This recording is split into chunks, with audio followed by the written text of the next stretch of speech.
Power series is a series with this form. It is a convention they use here that x to the 0 is 1 even for x equals to 0. In power series, we have the convention that x to the 0 is equals to 1 even for x equals to 0. Now, the thing is, you will see that this power series may be convergent. A power series may be convergent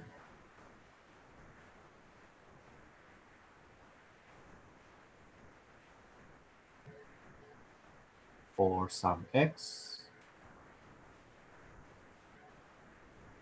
and divergent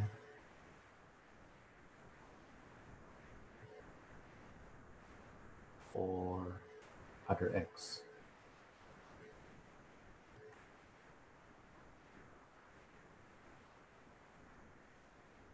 Now, if we define fx to be that power series,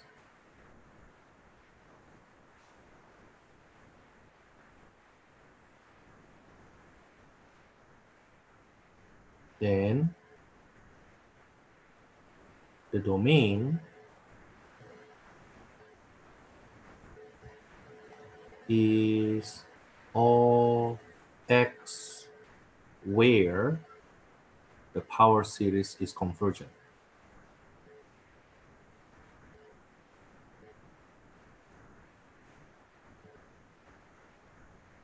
Is convergent.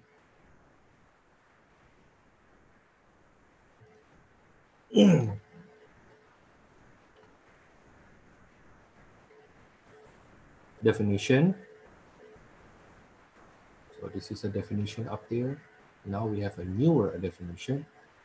A power series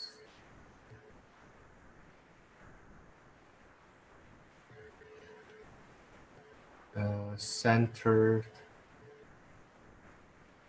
at x equals a. Also around x equals to a is a series of the form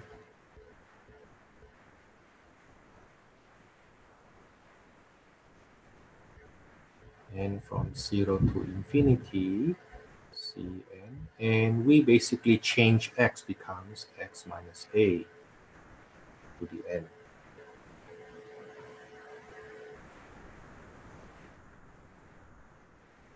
Okay, so if you think about it, when we say power series, it means that the variables are all x's. If we say power series centered at x equals to a, then the variables actually being the variable x is replaced by x minus a. Okay. Now, so in this section,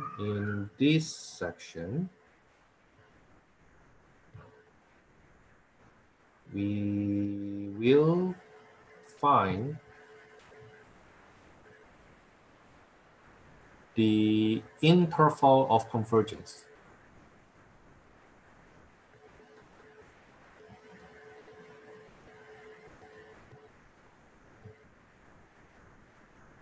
Of a given power series. Either power series centered at origin or power series centered at another number. Okay, we will see the following. The power series,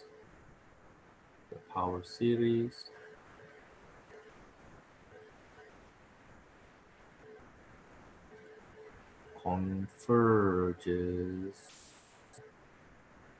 at first possibility at x equals to a only, or converges at all real numbers.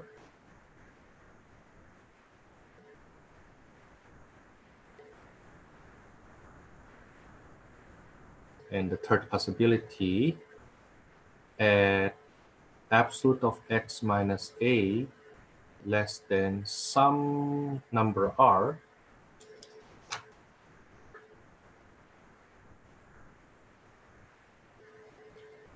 and we call this r radius of convergence.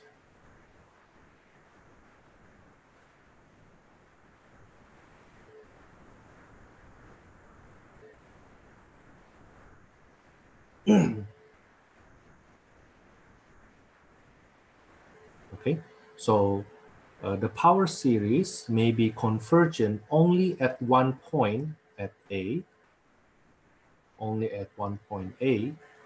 You know, imagine if you have this power series, say C n x minus a to the n, when n equals to 0 to infinity.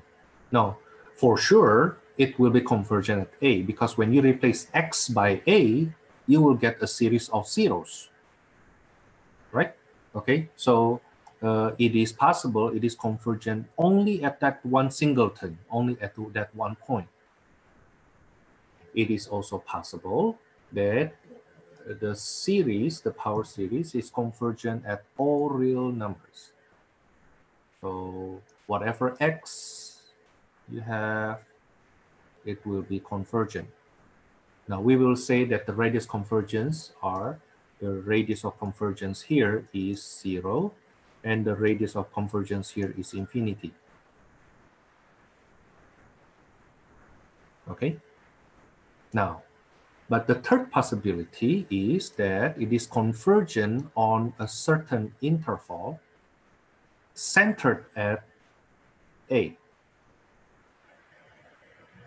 So if that power series is centered at A, and you have a finite number radius of convergence, then it will be convergent from A minus R to A plus R only. Okay, and at the endpoints, we need to do a separate observation. At the endpoints, we'll need to do separate observation. Okay, so either radius 0, radius infinity, or some finite number of R.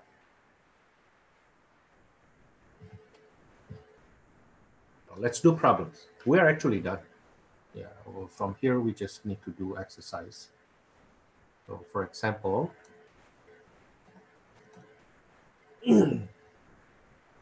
let me do question number 4.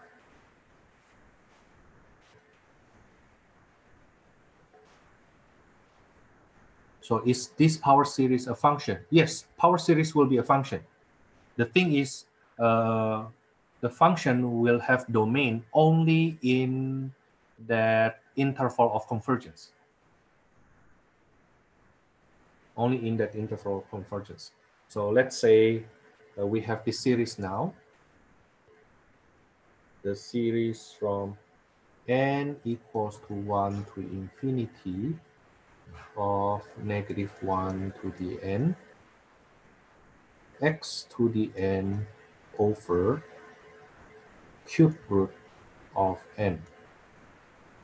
Now we want to find where does this series convergence, what kind of x will make this series convergence, not exploding to infinity or negative infinity or undetermined. So solution. Two main tool that we will use,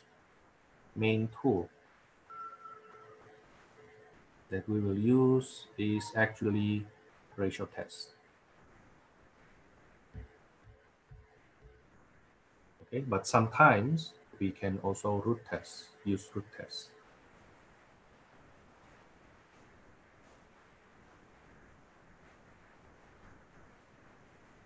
Okay, now of course we may have some other tools later on, but mainly you will see we use these two tools.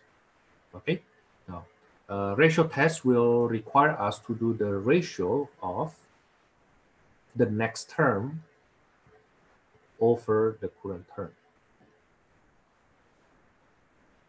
Okay, and because this is with absolute sign, then you see I can ignore the alternator. So I get x to the n plus 1 over cube root of n plus 1 times the reciprocal of a sub n, that will be cube root of n over x to the n. Notice that I ignore the alternator -1 to the n and -1 to the n plus 1 because I get rid of the absolute. It cancels the absolute sign. Absolute sign cancels that alternator. And when I simplify this, I will get x times cube root of n over n plus 1. Okay, now I will take the limit eventually. Now, before I do the limit, let me see how many. Okay.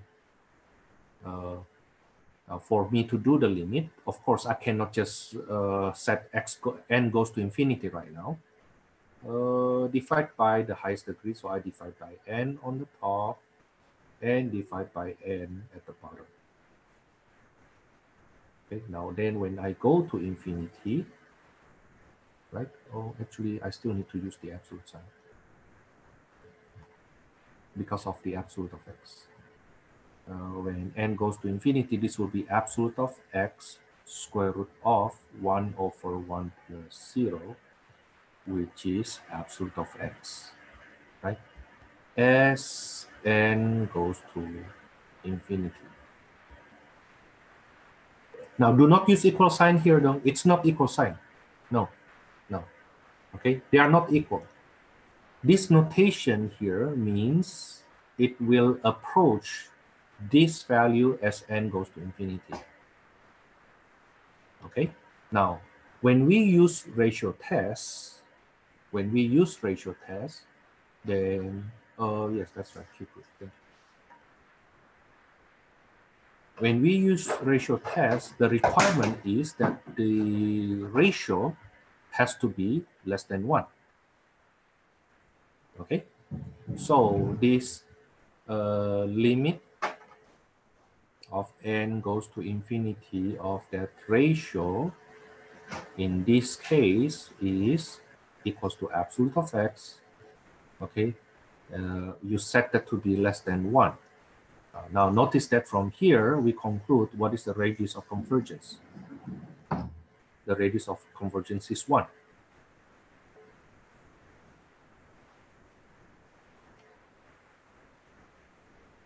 Okay, the radius of convergence is 1. So if it is centered at origin, right? Okay, so from -1 to 1, for sure, it will be convergent. Okay, so x is between -1 to 1.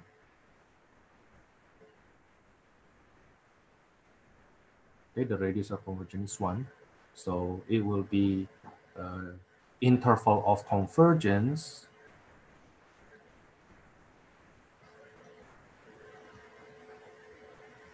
is -1 to 1, not including the endpoints. Right? Now, if you want to include the endpoints, you know that when it is equal to 1, it's inconclusive. That's why I don't use equal sign there. I need to check that separately. Okay? So I will check convergency at x equals to 1. When x equals to 1, what happened to the series? Is it convergent? So you take a look. And from 1 to infinity, -1 to the n times x to the n, as I remember. So in this case, x is 1 to the n over cube root of n. This is equals to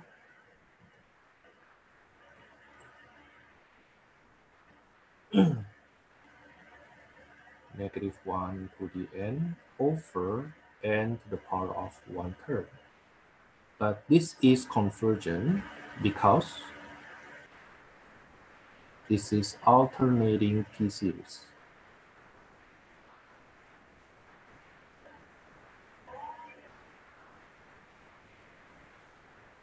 With p is equal to 1/3. Okay, alternating p-series, I think I need to say that alternating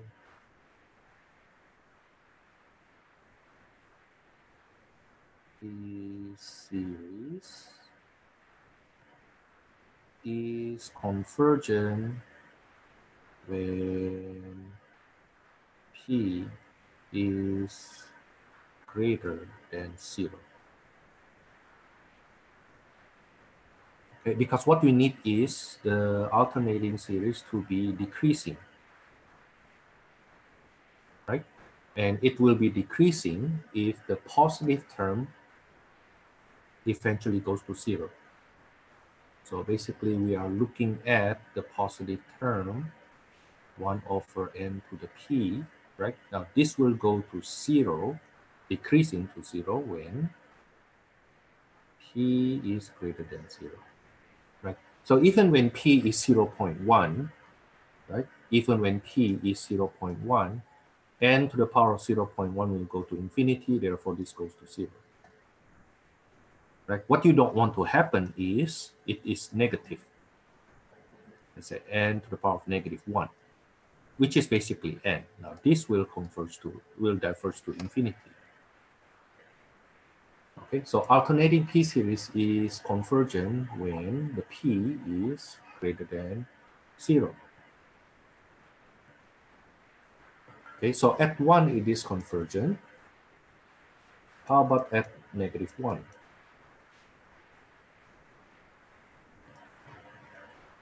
We'll get negative 1 to the n times negative 1 to the n over cube root of n. But that's actually equals to the series of 1 to the n, which is 1 over n to the power of 1/3. Now, this is divergent because it's a p-series. The p is 1/3, which is less than 1.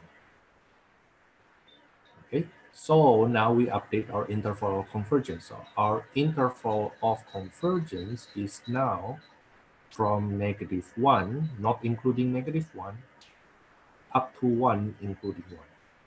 So you see earlier that our interval of convergence is from negative 1 to 1, right? Okay, now then we test the endpoints. Okay? Endpoints at negative 1 is not convergent. At positive 1, it is convergent. So we update our interval of convergence to be from negative 1, not including negative 1, up to 1, including 1. Okay, so the radius of convergence only tell us it is convergence how far from the center. Okay, but it doesn't tell us anything yet at the endpoints. Okay, but with this said, once we know that the radius of convergence is 1, it means it is convergence at any radius less than 1. So let's say you say, well, when x equals to 1/2, then what happened? Well, 1/2 from 0 is only 1/2, which is less than radius 1 from 0. So when x equals to 1/2, it must be convergent. What happened when x is, let's say, 2? Well, 2 from the center 0 has distance 2. That's more than the radius 1. So it must be divergent.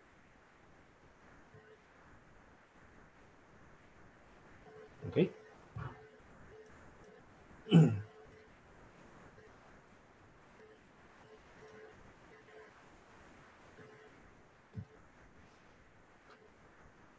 How about number 8?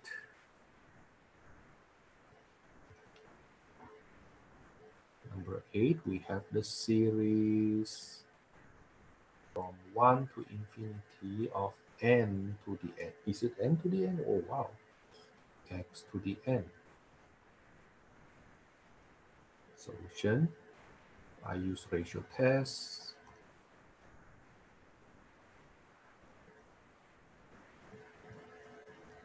That's n plus 1 to the n plus 1 times x to the n plus 1 over the current term is n to the n times x to the n.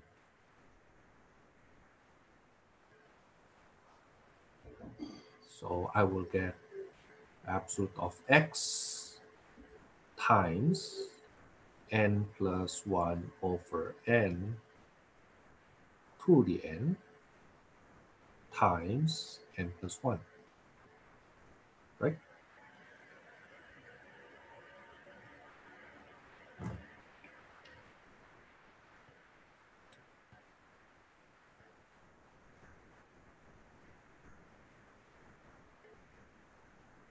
Okay, now I can play around here. This is equal to absolute of x parentheses 1 plus 1 over n to the n, is it right?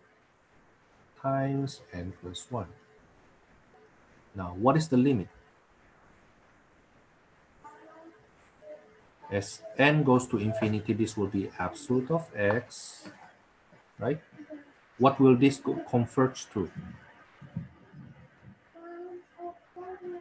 1. No. Not 1. Converge to e.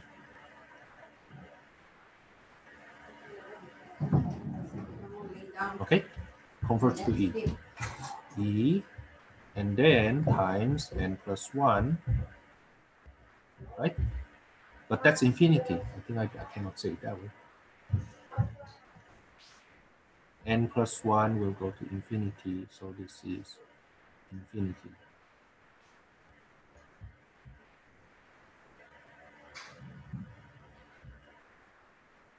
Okay, now it will not be infinity if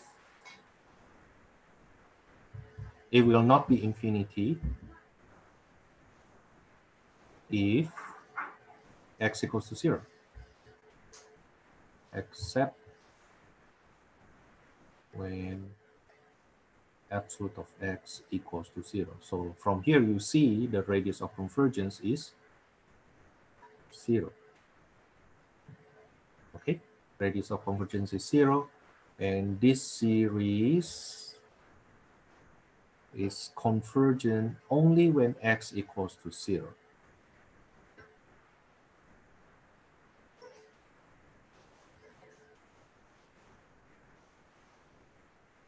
Basically, it is equal to 0.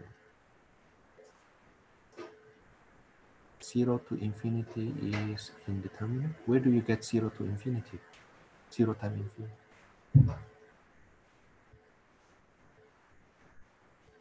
Oh, okay. The thing is when x equals to 0, it's already 0 here.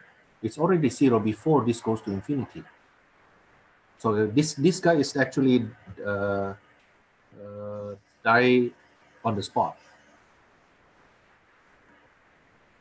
Now see, when x equals to 0, right? It's already 0. You see what I mean?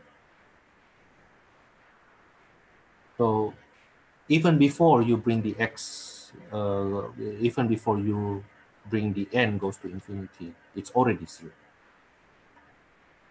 Okay, so this is the case where the radius of convergence is 0. Therefore, it is convergence only at the center. Okay. In other words, power series always convergent at the center. Always. Power series, if you compare these three possibilities here, okay, power series always convergent at the center. The thing is, can it be convergent other than from A? Yes, possible. But even so, then it must have the same distance to the left and to the right. If it is convergent R units to the right, it must be convergent also R unit to the left. Okay, maybe not, including the endpoints.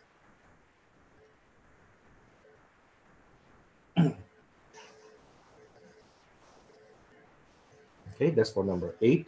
Let's see number 12. Yes, number 12, still a series where it's a power series centered at origin. So we get x to the n over n times 3 to the n. So again, the question is find the radius and interval of convergence. So I will use the ratio test. Okay, so that will be x to the n plus 1 over n plus 1 times 3 to the n plus 1 times the reciprocal. That will be n times 3 to the n over x to the n. That will be absolute of x times n over n plus 1 times 1/3. So this is absolute of x over 3 times n over n plus 1. Now do not bring it to infinity right away. Do not bring the n to infinity right away until you modify this.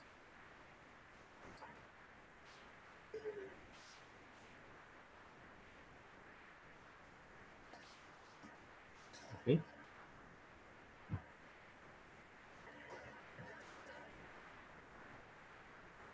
No, I'm sorry, this should be 3. This should be 3. This converges to absolute of x over 3.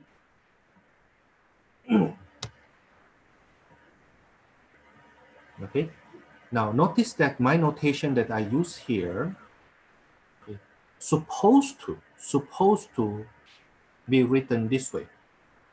Limit n goes to infinity of this guy equals to limit n goes to infinity of that guy equals to limit n goes to infinity of absolute of x n over n plus 1 times 1/3,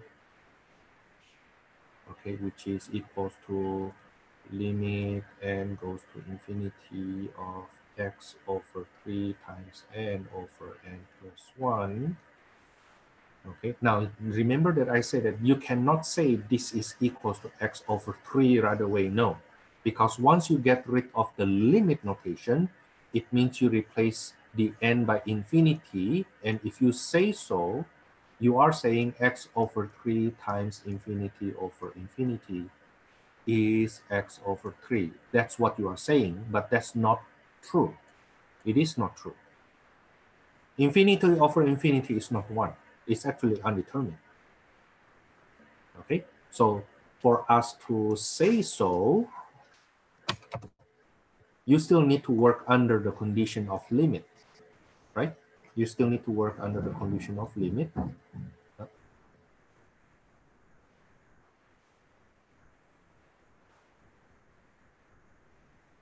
Of x over 3, and then you manipulate this. Still under condition of limit.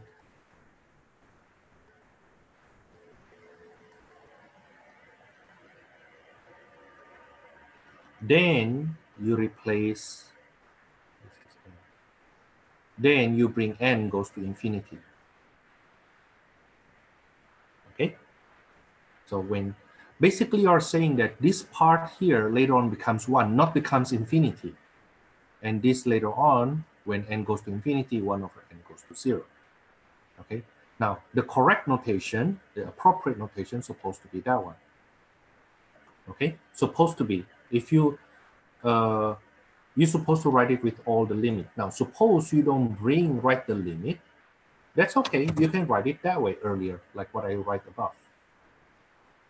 Okay, So you basically deal with the expression only, okay? Then you use this limit notation. You see what I mean? So you deal with the expression only, and then you say that under the condition of limit, it will go there. Okay, so this notation is not, the meaning of this notation is not that it implies, but it converges to. Implies notation have double line. This is implies. This converge. Thomas, it looked the same to me. Yes, it looks the same, but not the same. Okay.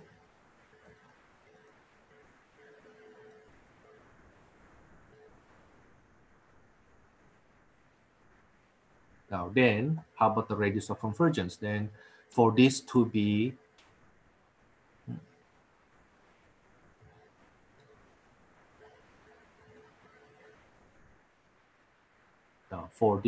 convergent, it has to be less than 1, right? But now the radius is not 1. Remember that we define radius of convergence if the coefficient of x on the other side is 1. The coefficient of the x is 1. Then this is the radius of convergence. Now, the coefficient here is not 1. The coefficient of x there is 1/3. Okay, the coefficient of x there is 1/3. So, to make it coefficient 1, then absolute of x is less than what? Multiplied by 3, right? From there, then we conclude that the radius of convergence is 3. Up to now, the interval of convergence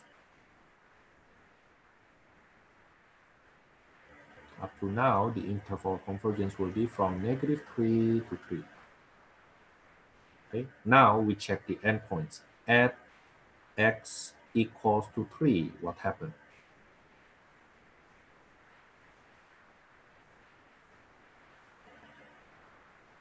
At x equals to 3, so 3 to the n over n times 3 to the n. Oh, this is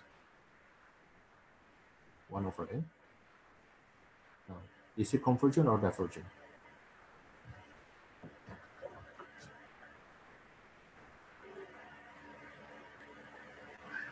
Divergent. Why? By harmonic series. Because it's harmonic series.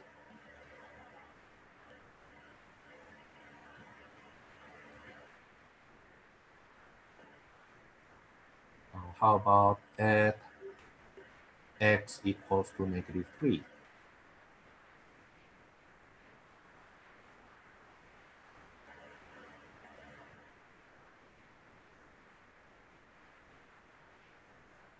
When we simplify, this is -1 to the n over n.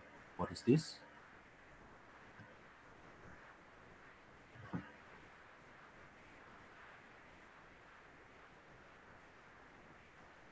That's convergent by? P series. No. P series, alternating P series. We can say it even more specific. Alternating harmonic series. Okay. Yeah, it happens to be harmonic, right?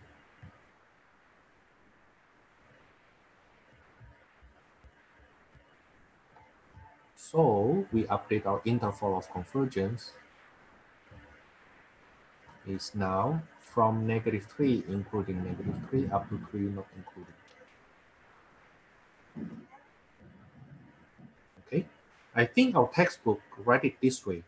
Interval of convergence, they will say from -3 less than x less than 3. You know these two notation are the same, right? Okay, they will use this notation -3 less than equals to x less than 3, like that. I have a tendency to use interval notation. Our textbook apparently prefer to use that set builder notation. Let's see number 16.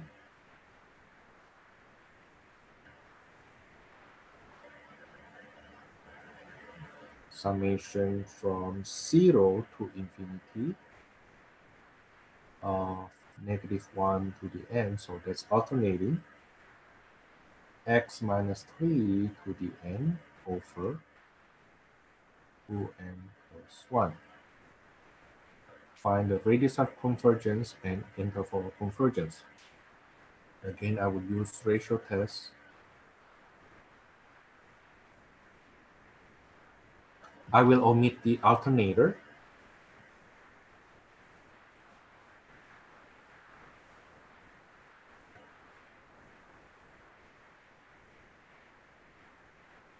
Times the reciprocal, that's 2n plus 1 over x minus 3 to the n.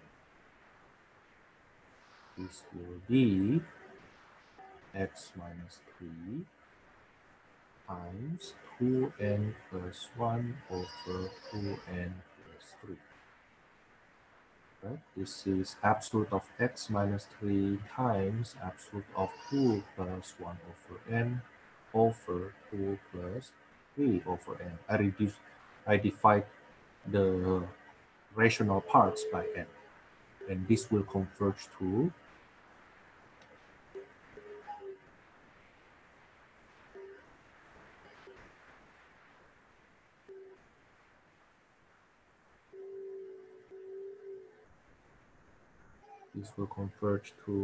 x minus 3 absolute value.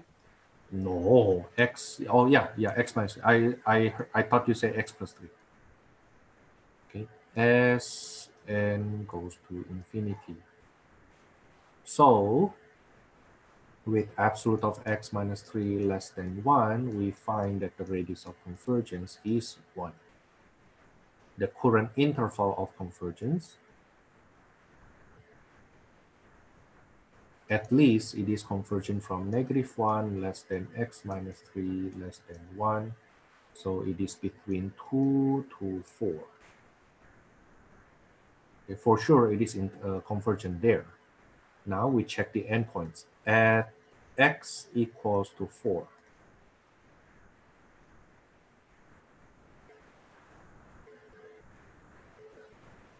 we get -1 to the n times 4 minus 3 to the n over 2n plus 1.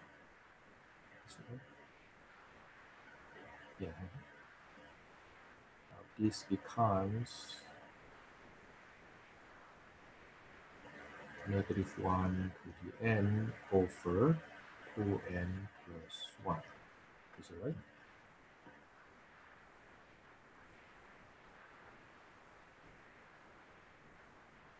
Is it convergent or divergent?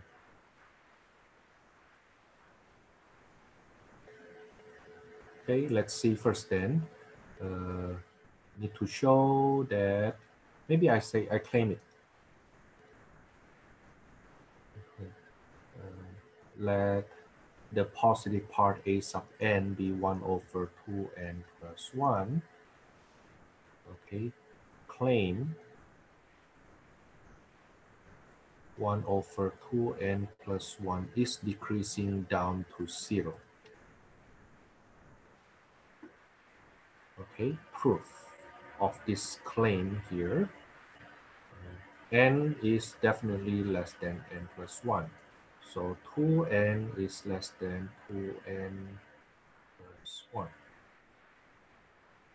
If I add 1, it's still less than, but at the same time, it's positive. Right? Non-zero. So this is definitely positive. Now, the reason is I want that to be positive such that when I do the reciprocal, I will reverse the inequality without escaping to negative side.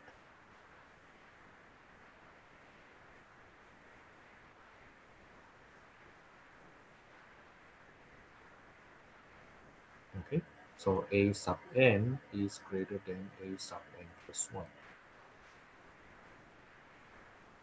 Okay,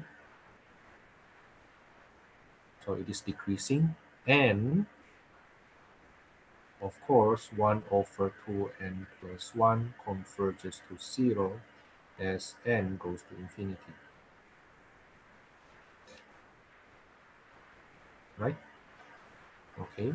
So by alternating series test, the series from 0 to infinity of -1 to the n over 2n plus 1 is convergent. So you see that at this step here, or the way we show that it is convergent takes longer step. Okay, but we got the idea already what to do from what we learned last time. Now, how about at x equals to 2?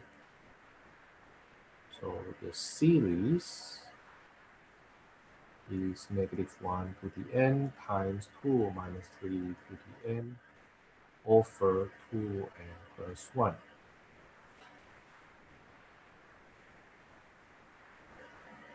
That's -1 to the n times -1 to the n over 2n plus 1. But the top, that will be 1. Okay, now how do you argue that this is divergent?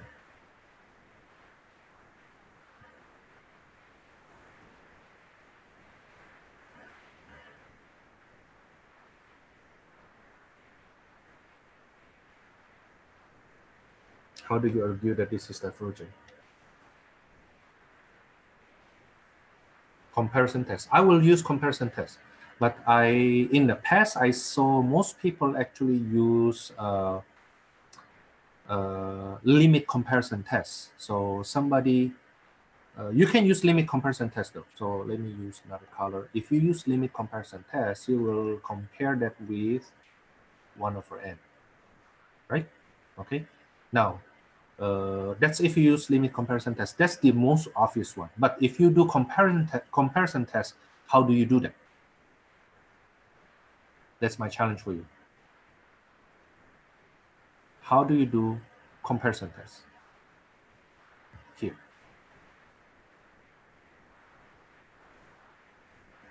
The following is incorrect. You cannot say that this is less than equals to the series of 1 over 2n, because it is not true.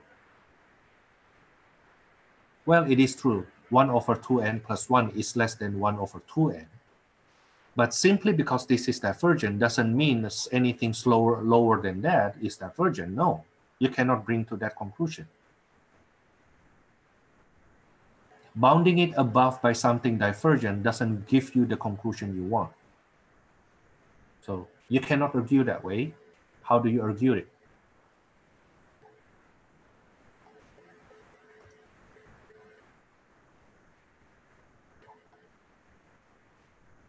Now take a look. The way I argue will be as the following. I will say that this is bounded below by something smaller, right?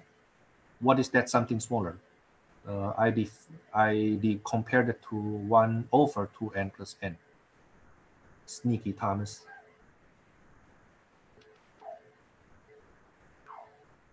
Even though I need to be careful with zeros. Let me do it this way. I need to be careful with zeros. So when n equals to 0, that will be 2 times 0 plus 1 plus the series from 1 now.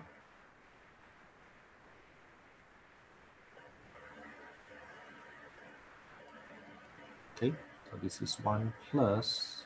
The reason I write it that way in the last term, I give a harmonic series with coefficient 1/3. I think I should use equal sign here.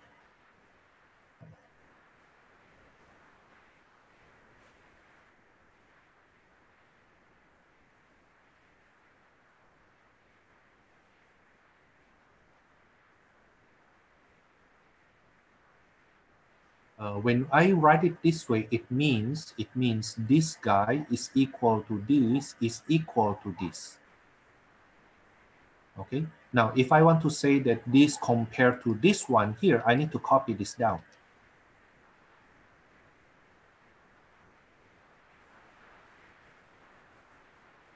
Okay, then if I copy this down, then I use greater equal sign.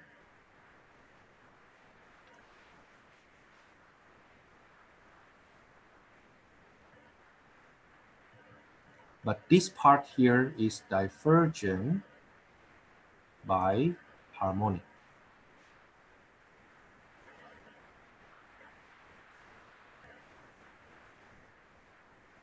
So this series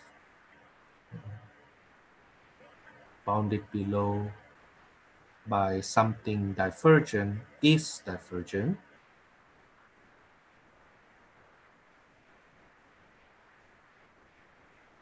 by comparison test.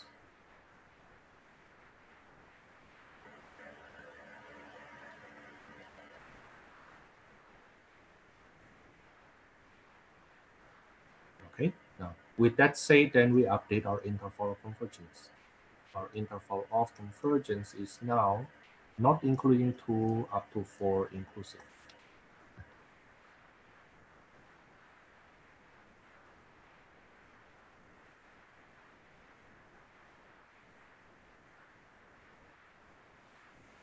Okay, I have done a lot. Let me ask you to do one question or two maybe. Let me ask you to try number 20. Number 20, the series from 1 to infinity of 2x minus 1 to the n over 5 to the n square root of n. Okay, find the radius of convergence and interval of convergence. I give you how many minutes? Maybe 5 minutes. I'll give you more. 8 minutes, 8:15.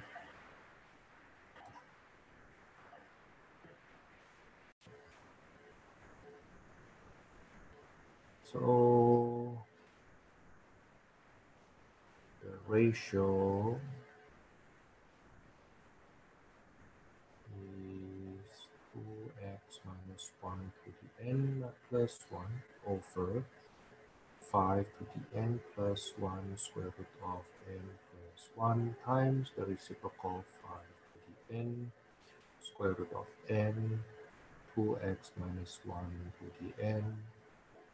That is 2x minus 1 over 5, and I put the square root together. That's n over n plus 1.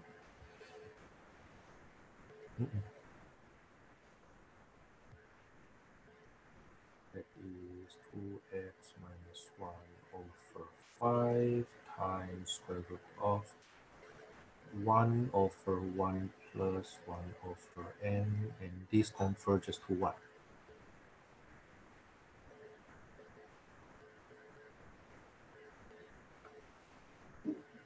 2x minus 1 over 5, right?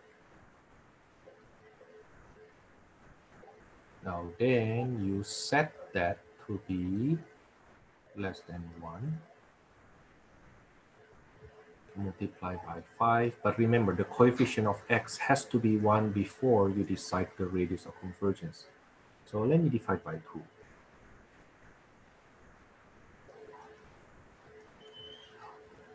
Okay, so from here we see the radius of convergence is 5 over 2, which is 2.5.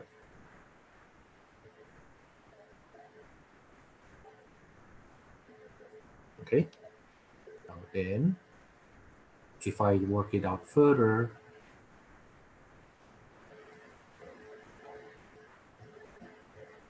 I add 1/2, that's negative 2, less than x, less than 3. Okay, so the interval of convergence is now here, but I need to check at the endpoint. At x equals to 3. What happened to the series?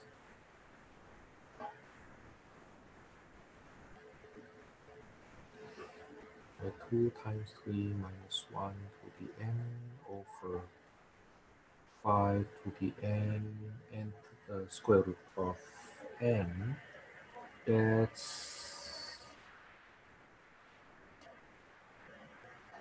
5 to the n over 5 to the n square root of n. It's 1 over n to the power 1/2, which is divergent by p series p equals to 1/2. Right? How about at x equals to -2?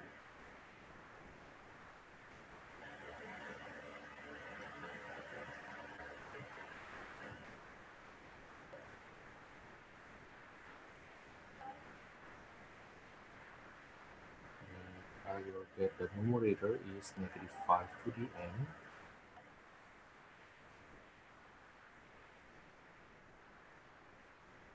So the series becomes alternating series.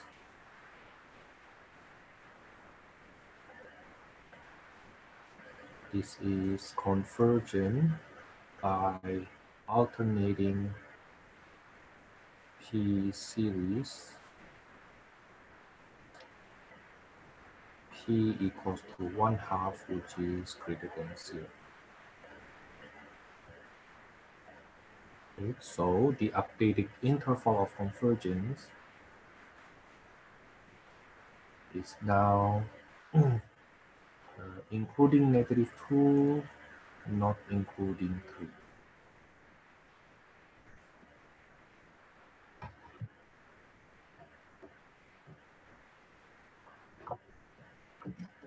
Okay, that's for number 20.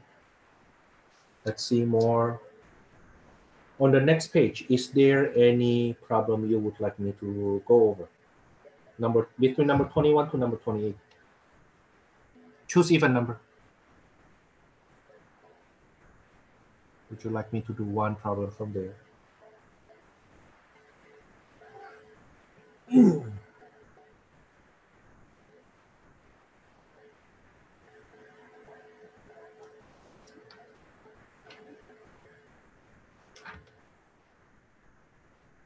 Nobody say anything. Okay, let me choose maybe number 26 then.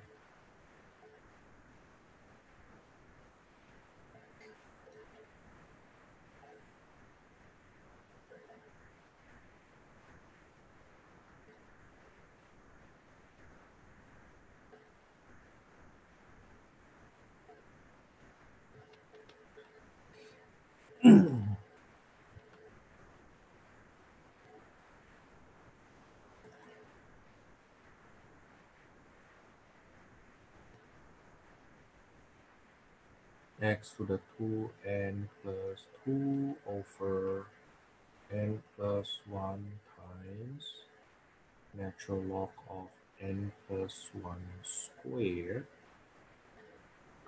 times the reciprocal n times natural log of n being squared over x to the 2n.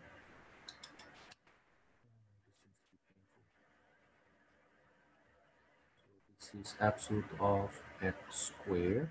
And then n times n over n plus 1 times natural log of n over natural log of n plus 1 being squared.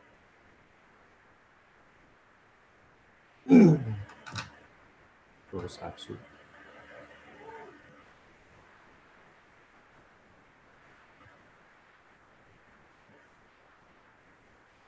I think I know how to work with the middle factor.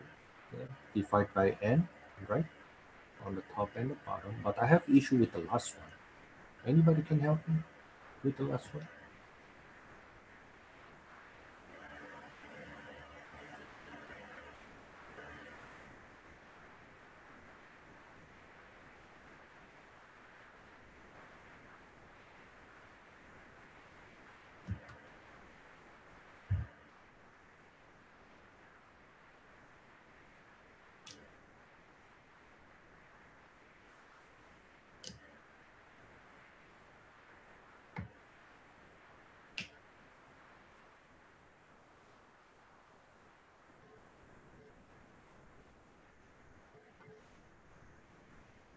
this later on will be convergent to x squared times 1 times whatever that is. But I need to know how to take the limit of that.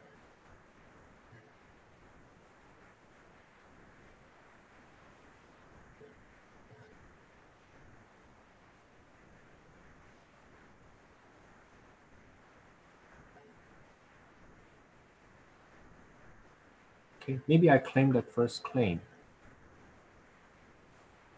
that limit n goes to infinity of natural log of n over natural log of n plus 1 is equal to 1. But how would you prove that? L'Hopital's rule? Repeat. L'Hopital's rule? L'Hopital rule? That's sequence, that's the thing.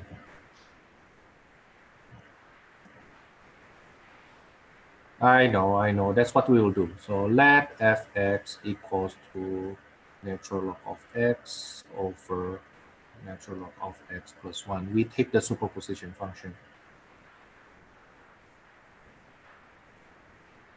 Okay, note that fn equals to natural log of n over natural log of n plus 1, which is the sequence we have. Right? Okay.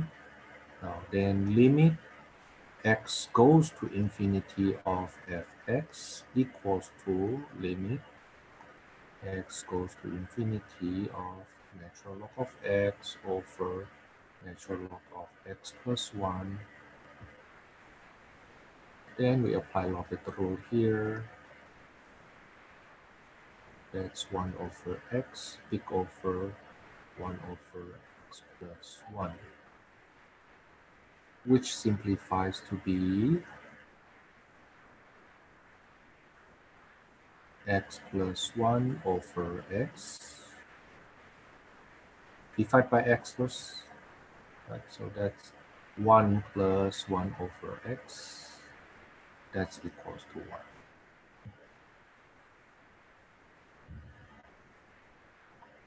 So by superposition function,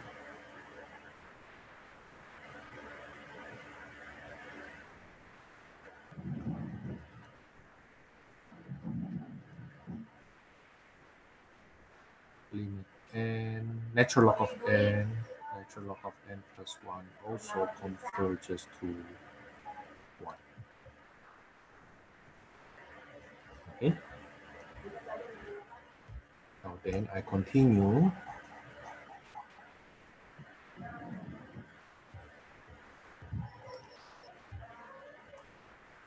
So the series here, I'm sorry, the ratio, which was absolute of x squared, what's that again? 1 over 1 plus 1 over n times natural log of n over natural log of n plus 1 squared. This will be converges to absolute of x squared times 1 squared, which is x squared.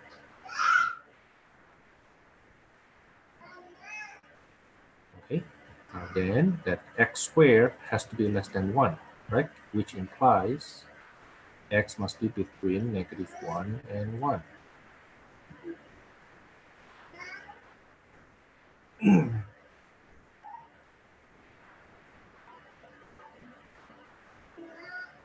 Okay.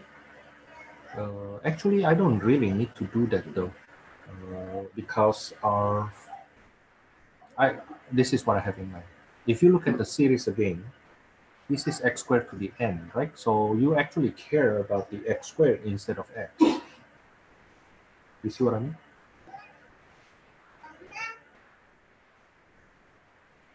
Right? Okay, so we just care about what happened when x squared equals to 1. But if you will see that at x equals to plus minus 1, right? Okay, then we will get the series from 2 to infinity of 1 to the n over n natural log of n squared. This is 1 over, I'm sorry, series from 2 to infinity of n natural log of n being squared. Then how do you show that this is convergent or divergent?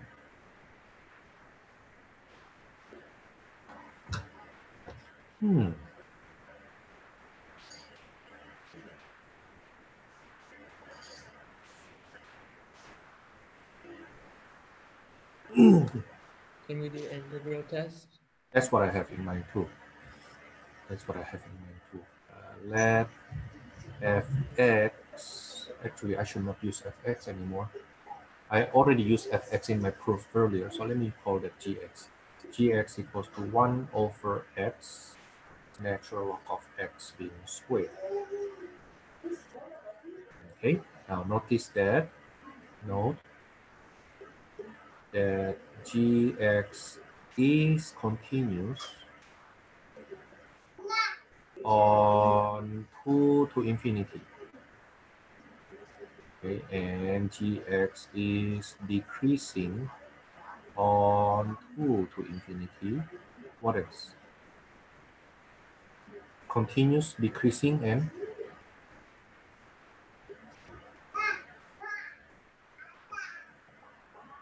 there are 3 rules. Oh, non-negative, right? Okay.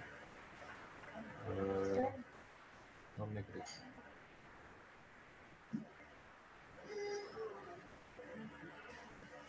Then we can use integral test. Integral from 2 to infinity of gx dx equals to limit t goes to infinity of integral from 2 to t of 1 over x ln x squared dx use a u sub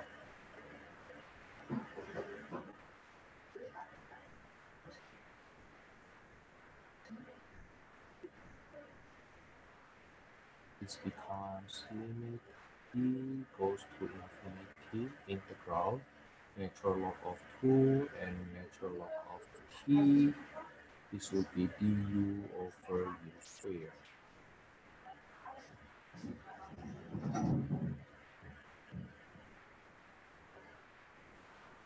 It's negative 1 over u from natural log of 2 to natural log of t.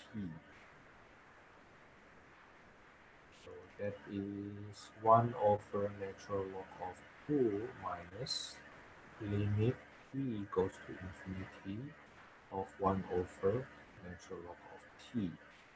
That is 1 over natural log of 2, which is finite. Positive finite.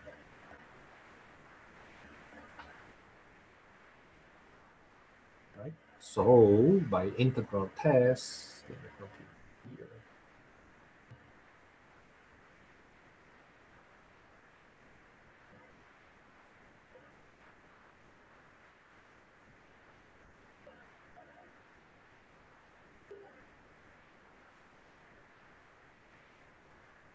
The series n from 2 to infinity of 1 over n times natural log of n squared is convergent.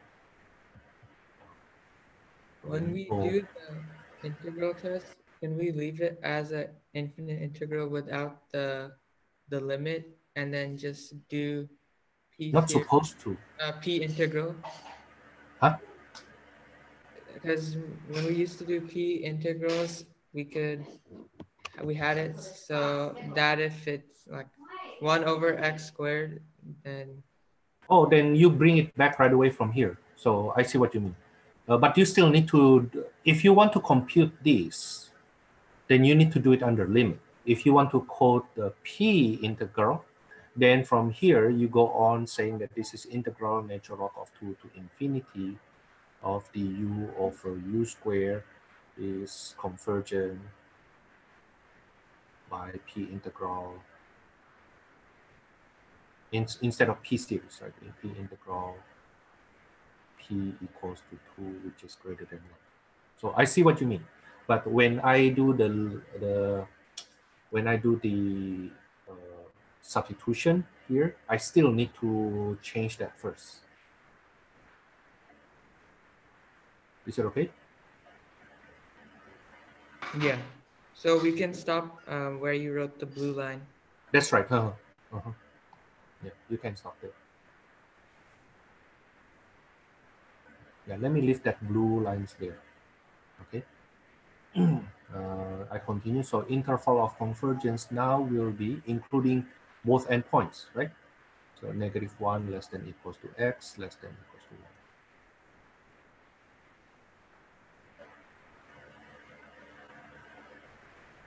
Now, number 29 is interesting. I will try to do the theoretical part of that number 29 and number 30 maybe. Actually, a lot of problems here are actually are quite interesting. Maybe number 30. I jump to number 30 right away. Number 30. Suppose that the series from 0 to infinity of Cn x to the n converges at x equals to -4. Okay, so notice that this is a power series around 0, around origin.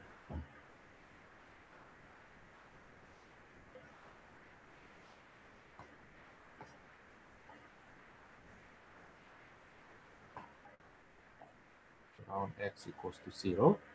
Okay, and because it is convergent at -4, it's convergent here, it means the radius of convergence is at least 4, right? Maybe 4, maybe more. The r is at least 4.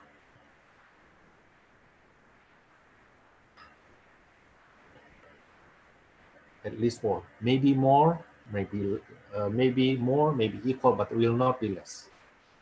Okay, now then, what can we say by what can be said about the convergence of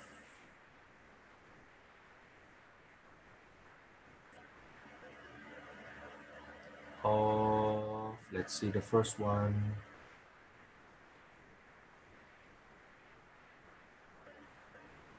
of Cn only.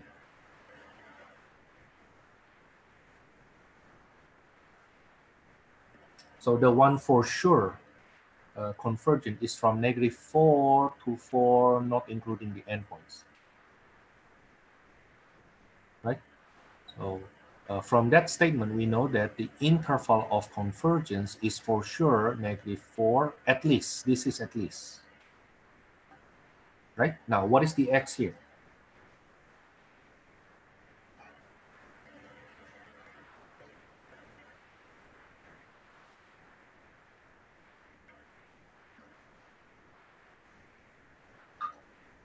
Can you write it as summation of Cn what to the n?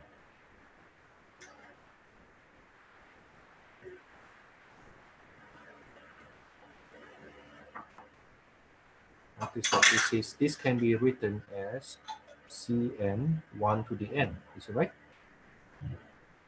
Okay, which means the x is 1. But it is part of that radius of interval of convergence. Right? Okay. So this series for sure is convergent.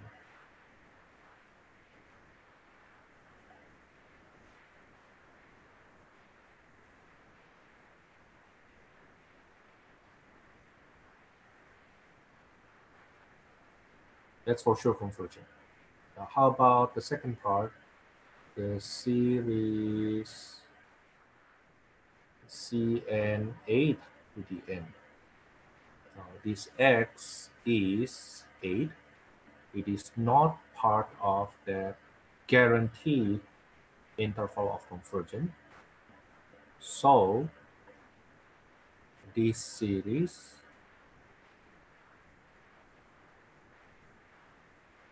may not be. Well, maybe still convergent though. Okay, maybe still convergent, but no guarantee. May not be convergent.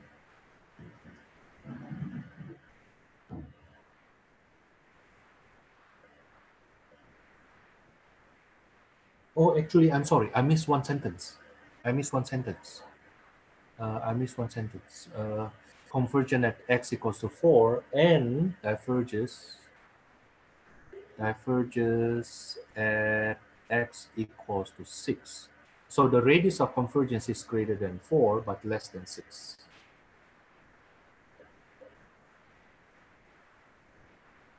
So radius of convergence is at least 4 but less than equals to 6. Okay, so pictorially, I missed that one sentence and it screwed me up. So 0 is here. At -4, it's convergent. So the one that guaranteed convergent is from -4 to 4, not including 4. Not including 4. That's guaranteed. Okay? Now, and it says that it is divergent at 6. Okay? So for sure, it is divergent here, divergent here.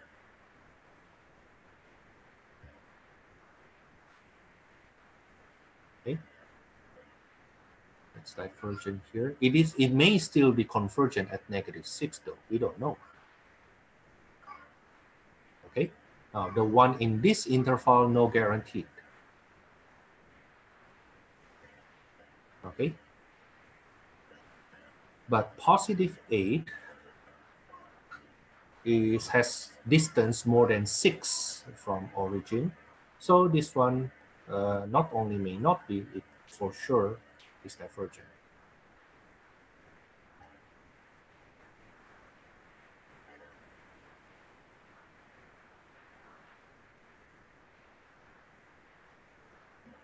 Okay, why? Because from this interval we see here, the guaranteed one is between -4 to 4, guaranteed convergent. Okay, guaranteed divergent, interval of divergent will be -infinity, or maybe I say x is less than -6,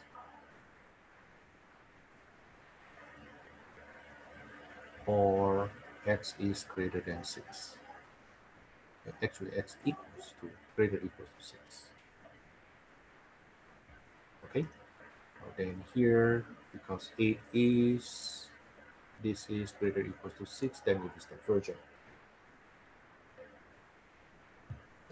Part C, what if we have a series of Cn -3 to the n? So the x is -3, which is part of the interval of convergence. So it is convergent.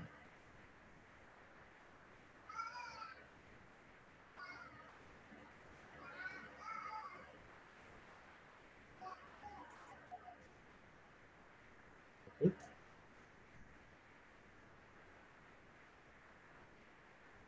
It's just the homework from here, from 11.8, from number 3 to number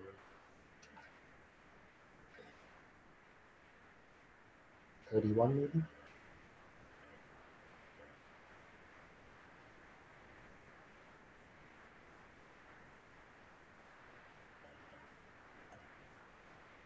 Okay. Now, let me go on to introduce a little bit that 11.9.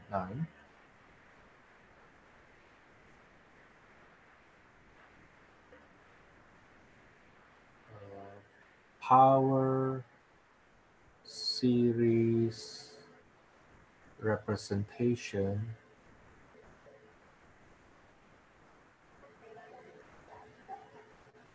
of functions.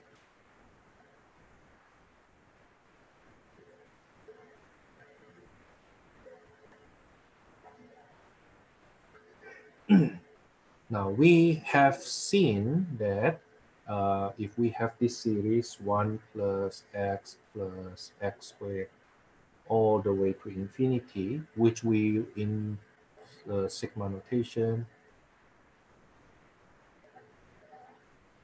x to the n, okay, we can represent this as 1 over 1 minus n. That's geometric series, okay, for absolute of x less than 1. In other words, this is the power series. This is the power series.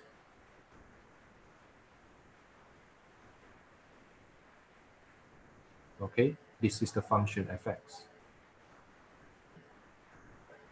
Okay, now, in other words, that fx can be represented using that power series as long as the x is less than 1 unit from the origin.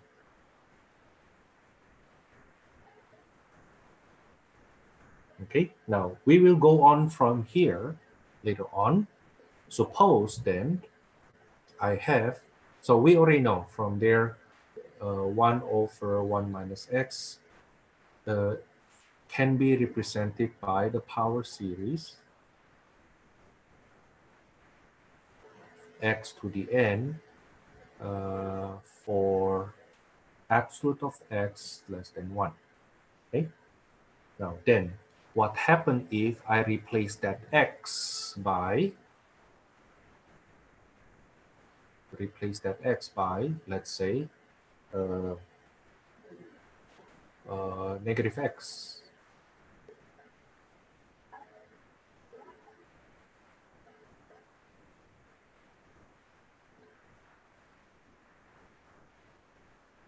So this is from 0 to infinity of negative x to the n, is it right?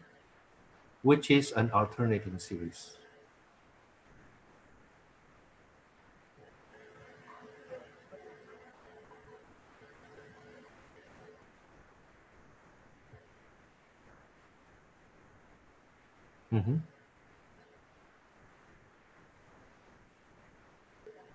Okay.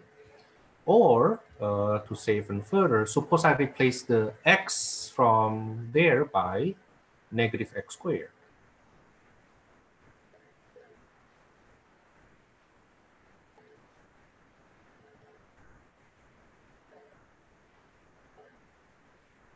That will be negative x squared to the n. That's negative 1 to the n, x to the 2n. Okay, where the absolute of negative x squared is less than 1, which implies absolute of x squared is less than 1, or absolute of x is still less than 1.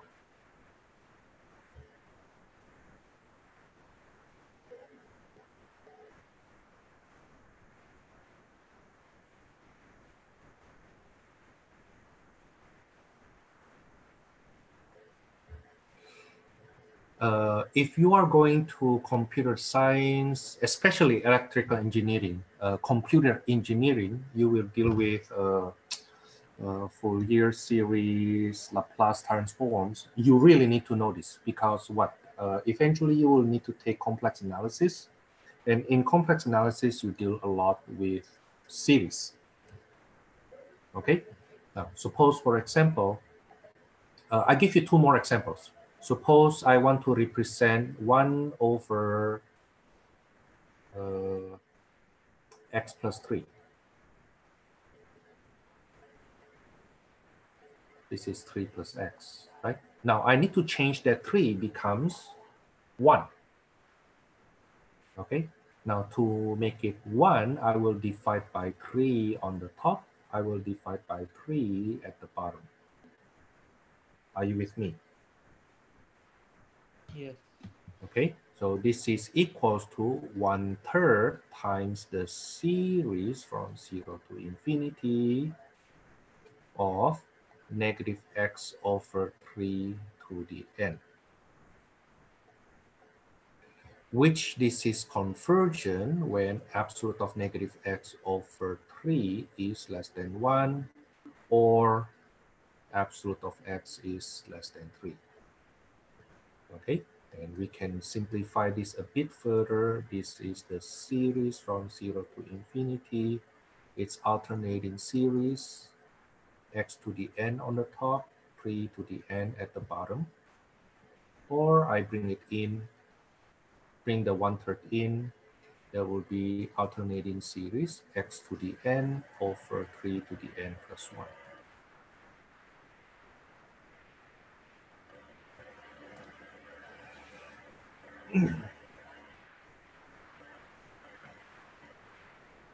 Now, in complex analysis later on,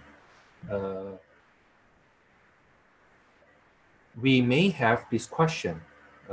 I will still use x plus 3, okay? But what happens if I want to find a series?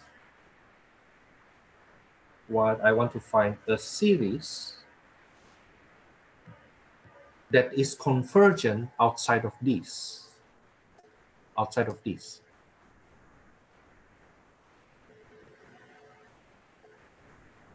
Now, let me show you. It's not in our book. It's not in our book, but I give you idea. Okay, using the same tool, I will divide by x on the top and the bottom. Okay, so this is equals to 1 over x, the series from 0 to infinity of negative 3 over x to the n. Now notice that this is convergent when absolute of 3 over x less than 1. Right? Which when you play, you will see that it is for absolute of x greater than 3. So you can now represent that function using this series.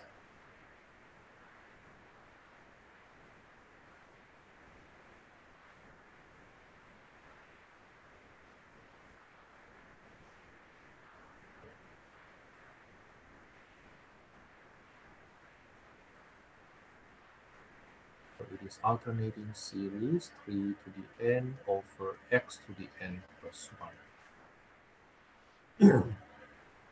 Okay. But of course, we should not worry about that. Okay. So far, our convergence will be in the interval, not outside of an interval. Let me give myself a break. We come back at 9:05 when we discuss more about. Here's the thing. Differentiation. Okay, let the power series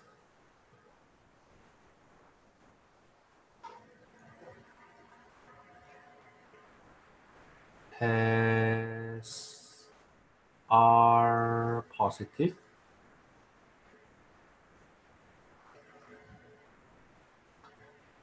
then n fx can be represented by that power series.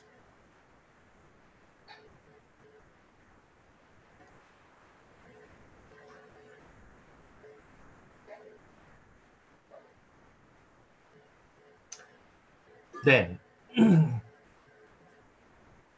then the derivative of that function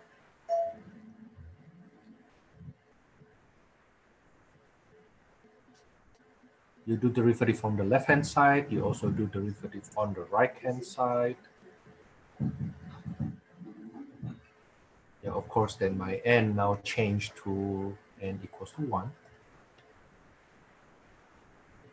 right? Not 0 anymore.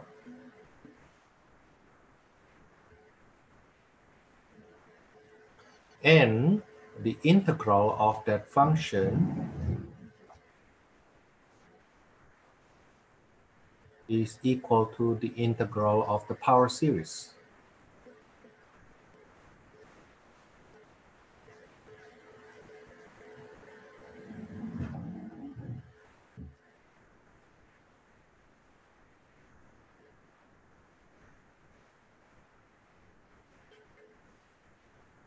There's a constant.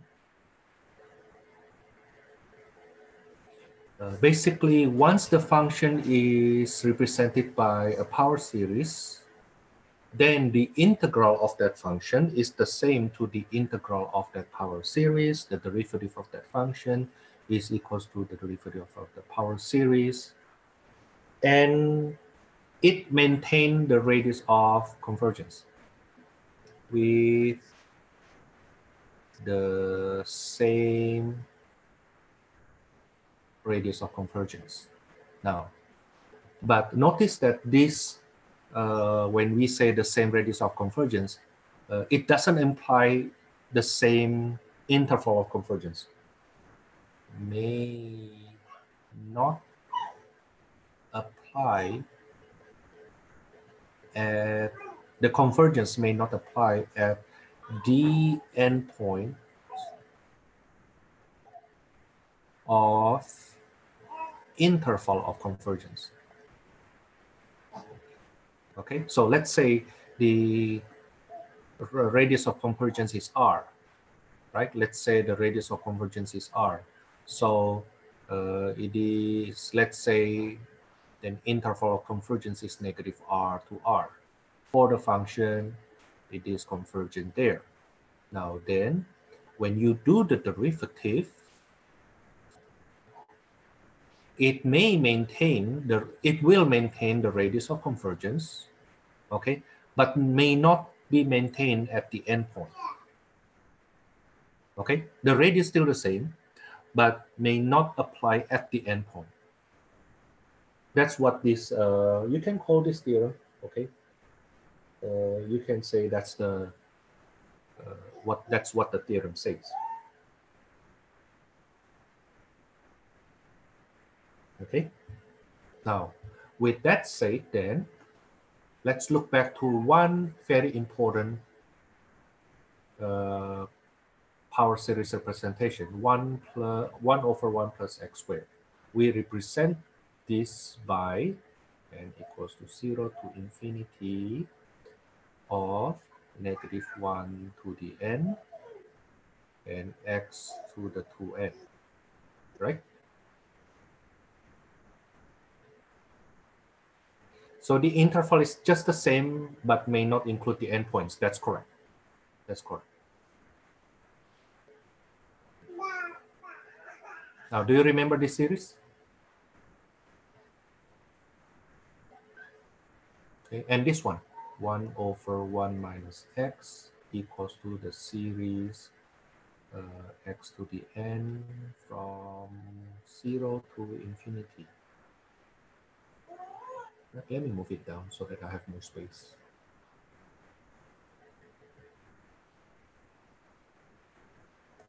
Now, see how I play around with this. Yeah. See how I play with this. This is one, the other one. So 1 over 1 plus x is the alternating series. I replace x by negative x, right? So it becomes negative 1 to the n, x to the n. Now, if I integrate this, maybe I do a derivative first, okay? If I do the derivative of this guy, Then I also do the derivative for this guy.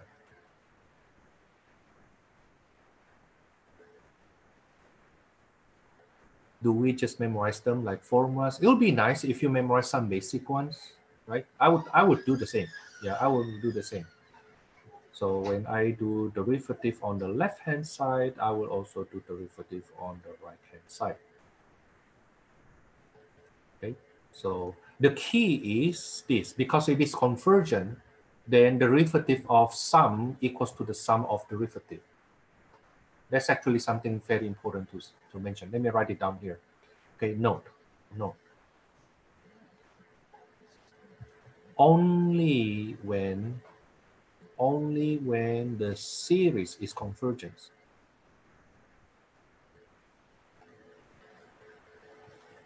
that the linear operation, the derivative of sum,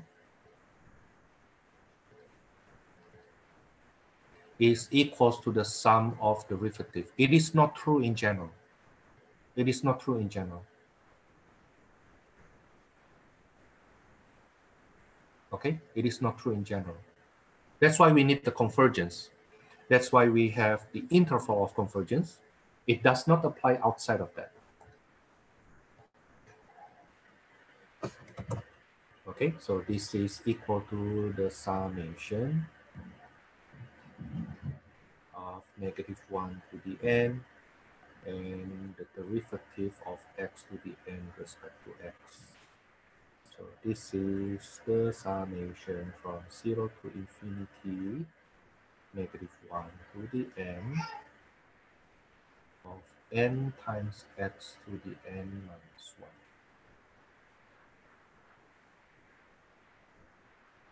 But because I do the derivative, then this counter here will now change to equals from 1, not from 0 anymore. But at the same time, what is the derivative of 1 over 1 plus x?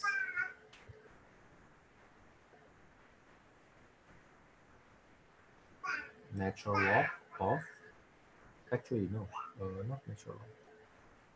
That's -1 over 1 plus x in square.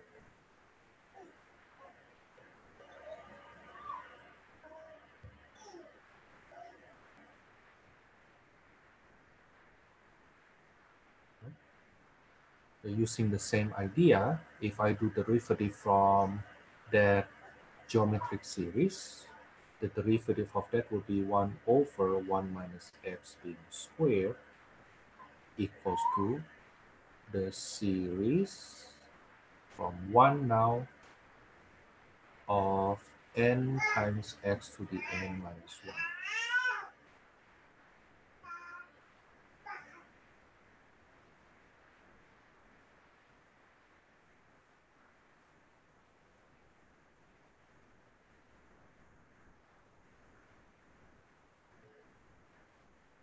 Okay. The one here, for example, we know this series is true, replacing the geometric series x by -x squared, right? Okay, now the thing is, if I integrate the left-hand side,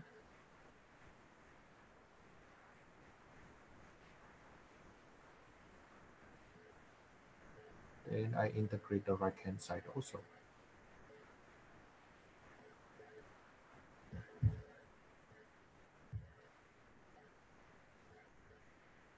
The integral on the left-hand side is tangent inverse of x. Now on the right-hand side, integral of summation equals to summation of integral, which only applies when the convergence applied.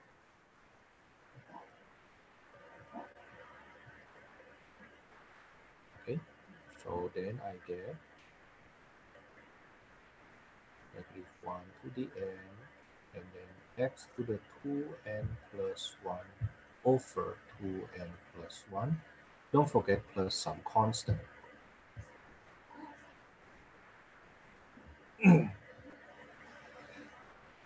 Now, I need to find that constant by setting x equals 0.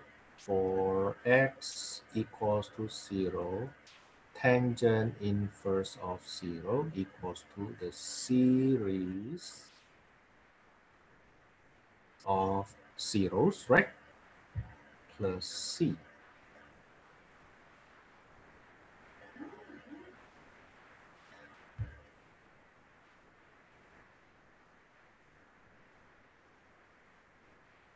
Okay. But tangent inverse 0 is 0, so C equals to 0 now. And tangent inverse of x can have this power series representation.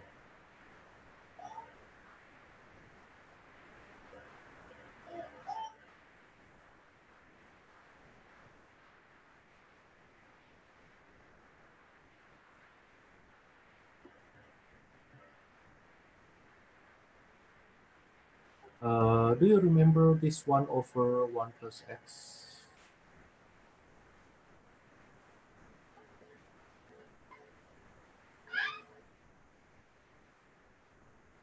Now, if I integrate this, then I will also integrate the other side.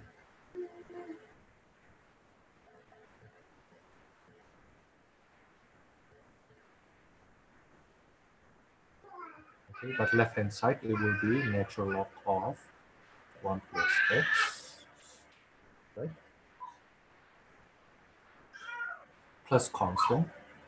Or let me write the constant on the other side instead. Okay, so this will be the summation from 0 to infinity, -1 to the n, x to the n plus 1 over n plus 1 plus constant. Now then, I need to find the constant, set x equals to 0. Then ln1 equals to 0 plus c, right? But ln1 is 0. So natural log of 1 plus x is equals to this series. But it's not for all x though, don't forget. It is not for all x. It is only for absolute of x less than 1. Okay. Remember the radius of convergence should be maintained. Okay, the radius of convergence should be maintained.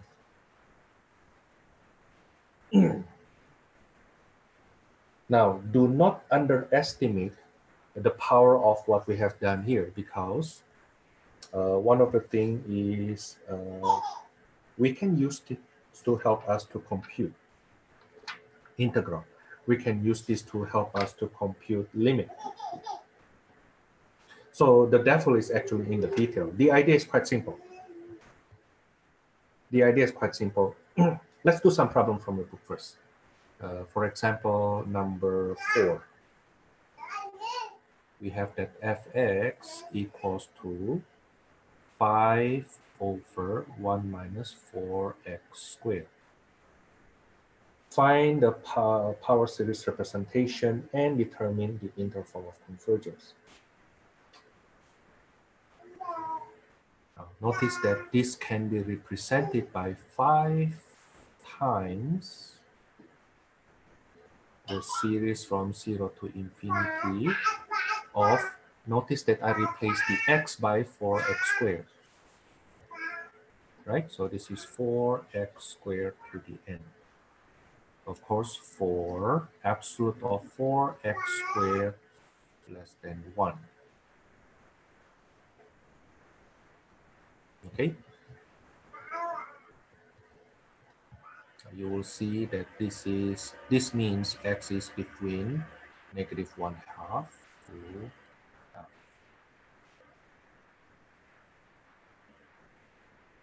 Of course, it won't include the endpoints, because if I include the endpoints, this will be 5 over 0. Okay, so that's the interval of convergence. Now I will simplify the one on the left-hand side a little bit. This is the summation, and it goes to 0 to infinity.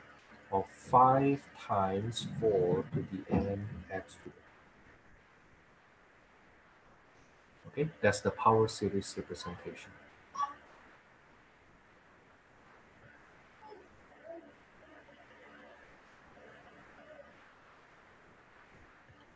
How about number 8?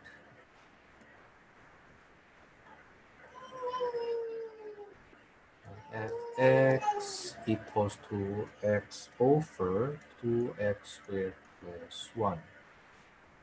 I will write this as x over 1 minus negative 2x squared. Okay, right, so that's the numerator x, that's the coefficient of the series. And then in the inside here, we get negative 2x squared to the n. For absolute of negative 2x squared to be less than 1. So divide by 2, x squared is less than 1/2.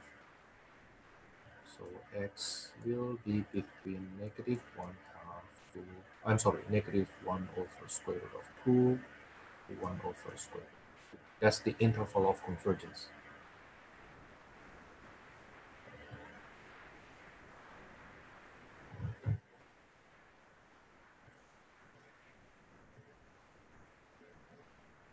Okay, now then I will simplify the guy inside. That will be from 0 to infinity, negative 1 to the n, 2 to the n, x to the 2n multiplied by x from outside. So I get this thing.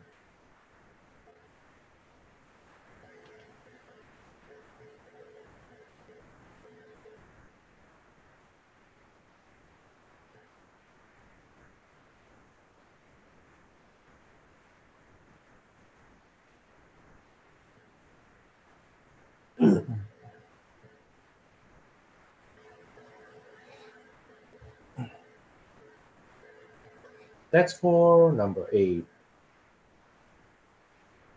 Okay, how about number 10? So I hope you see that it's really just how do you modify the algebra. Fx equals to x squared. Now we don't worry about that x squared though. That's later on something we have x squared on the outside. Okay, now then we have a cubed minus x cubed, right? So let me factor that a cubed out.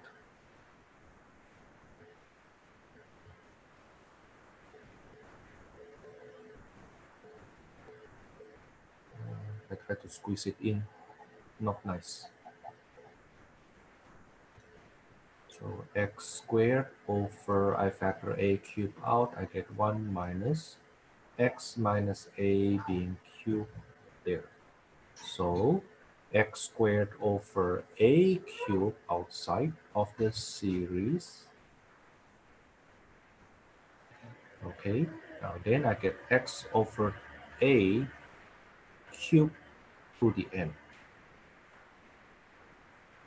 For absolute of x over a cubed less than 1. But this is easy. Absolute of x over a is less than 1 if I do the cube root. So x must be between negative a to a.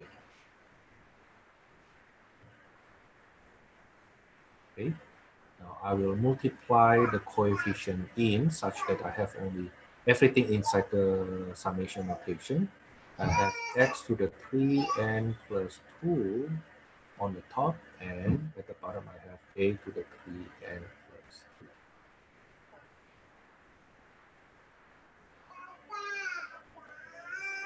Okay.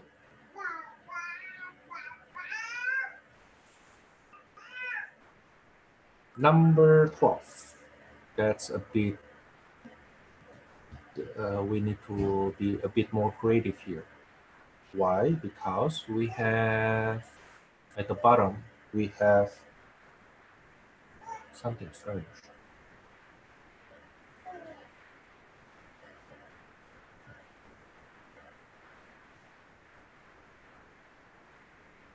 They tell us express the function as the sum of power series by first using partial fractions. So this is x plus 2 over 2x and x minus 1 plus 1.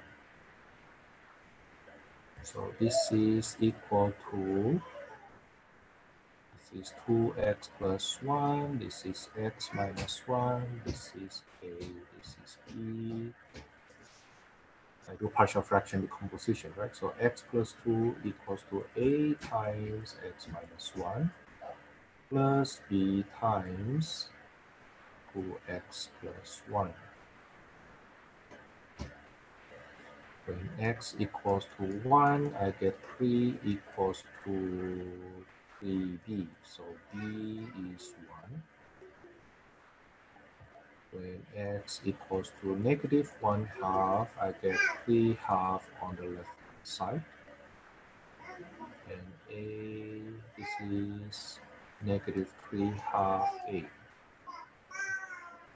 From there, I get a equals to negative 1.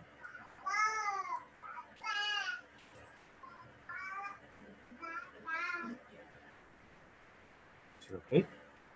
So coming back, now I can represent my fx as, let me write the b first, 1 over, you know what? I don't like it that way. Negative 1 over 2x minus 1 plus 1 over x minus 1.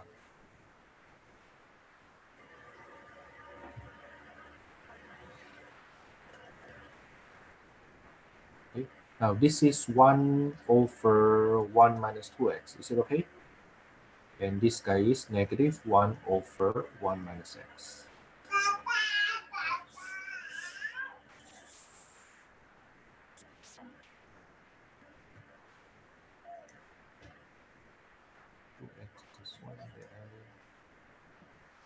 Oh yeah, that's right. Thank you. So unfortunately, I cannot really change that, huh? So it's still negative. Still negative here again. So this will be negative of summation, negative 2x to the power of n for n 0 to infinity minus the summation n from 0 to infinity of x to the n.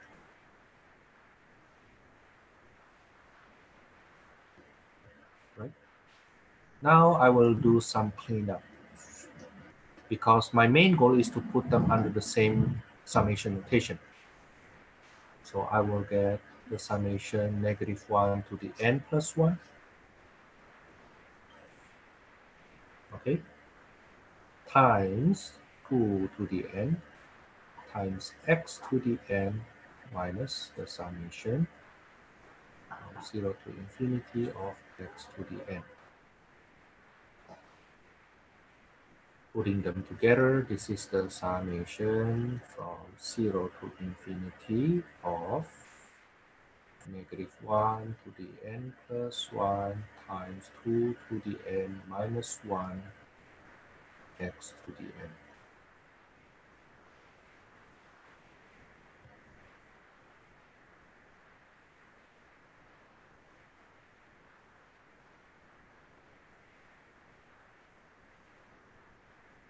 How about the interval of convergence? Now, the interval of convergence for the first one,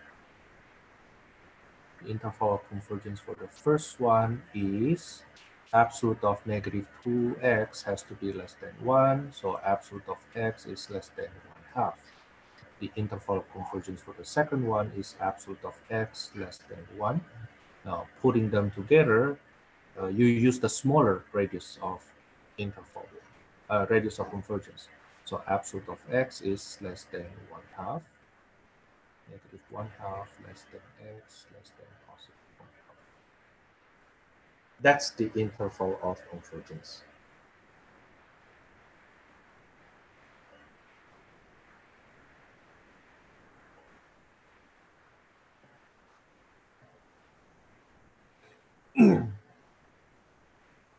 Okay.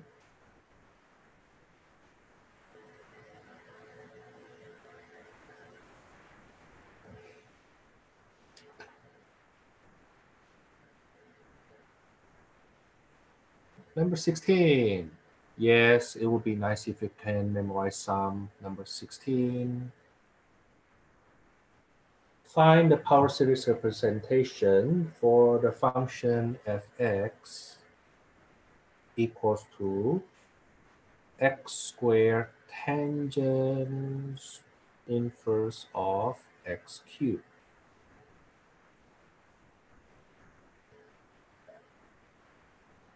Find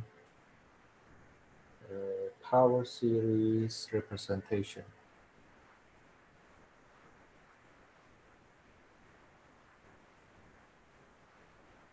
for that fx. Maybe let me rewrite it this way. This guy here, move it here.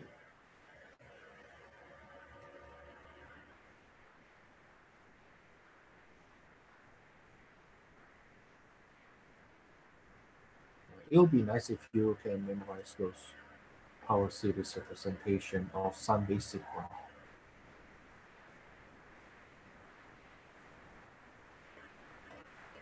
Okay, for example, in this case, do you remember the power series representation for tangent inverse x? I don't really remember, but I remember this one. This guy here is the series from 0 to infinity of -1 to the n, x to the 2n.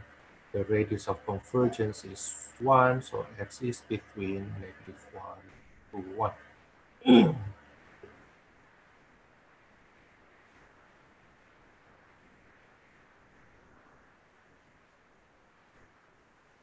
Right? Now then, the integral of this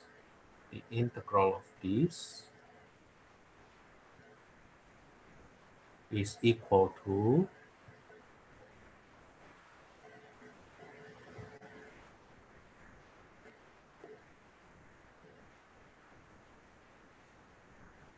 x to the 2n plus 1 over 2n plus 1 plus constant.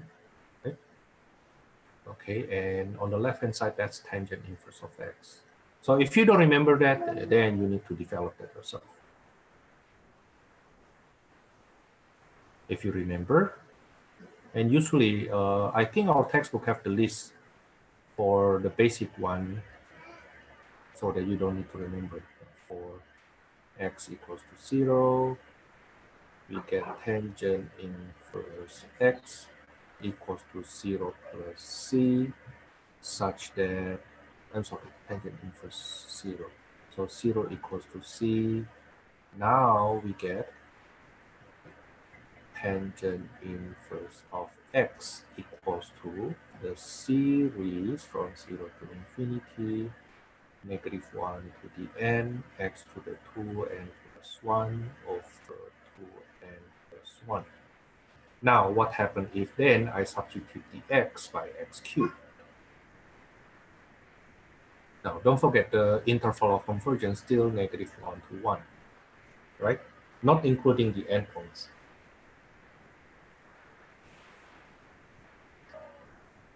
Now, if I replace x by x cubed, then I do substitution again. The fun part here is really you can do integration, you can do derivative, and you can do substitution.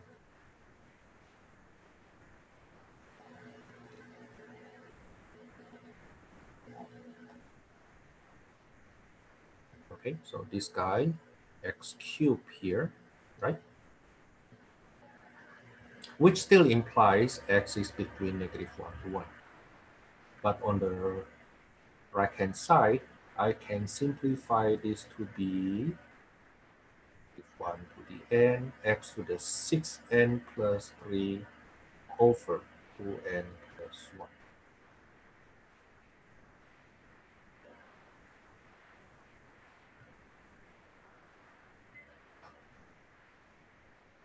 Okay.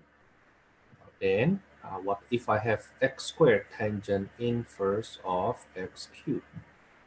Then multiply by x squared in. You multiply by x squared in.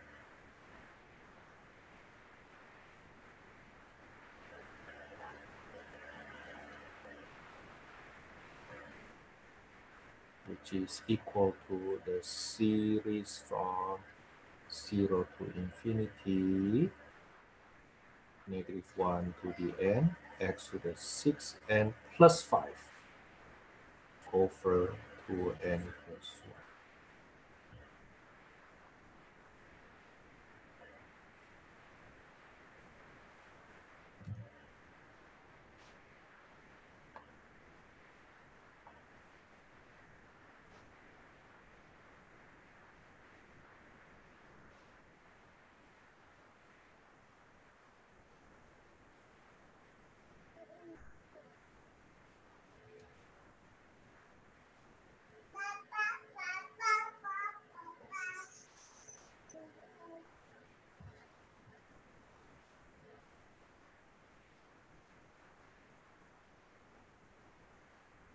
So in the beginning, you get that from the derivative of tangent.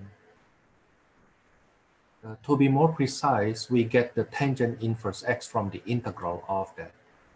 Tangent inverse x is the integral of 1 over 1 plus x squared dx. Now the thing is, we can develop this. What happened here? We developed this from the geometric series with substitution. Right? Then when you integrate that, you get tangent inverse. But the series should be integrated also. Is this 11.9 will be in the test? The answer is yes. In fact, your even 11.10 will be in the test. Okay, so your material on Monday, you have only 2 days to study. If I were you, I will read that. Okay, for -1 x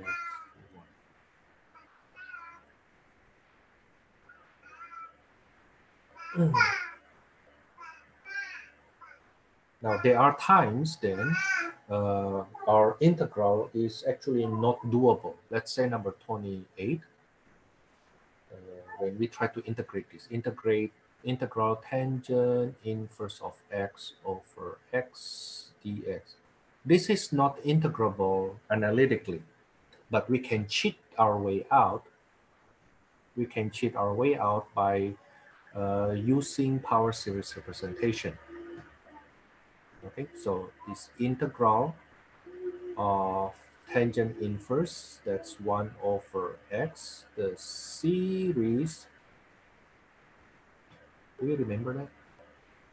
What is the power series representation of tangent inverse x?